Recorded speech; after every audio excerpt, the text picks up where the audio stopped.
पितृदोष म्हणजे पितरांचे दोष असा अर्थ आपल्याला सांगितला गेला किंवा आपल्यावर लादला गेला आणि मग त्या दृष्टीनं कार्यक्रम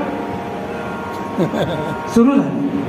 मग पितृदोष सत्सद विवेक बुद्धी, प्रत्येकानं आपापली सत्सद विवेक बुद्धी जागेवर ठेवून माझ्या एका प्रश्नांचं उत्तर द्या.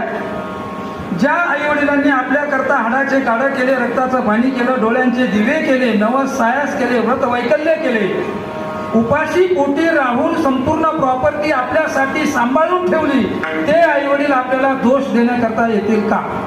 माझ्या एवढ्या प्रश्नाचं उत्तर. नवस सायास केले, आजारी पडलो तर रात्र रात्र उपाशी पोटी आपल्या उशा पायथ्याला बसलेले आई वडील गेल्यानंतर आपल्याला पीडा देण्याकरता येतील का? जरा पटतं का बुद्धीला हे? मग पितृदोष म्हणजे काय? पूर्वज येतात रूपानंच येतात, पूर्वज गुणानं येतील, पूर्वज खुणेनं येतील,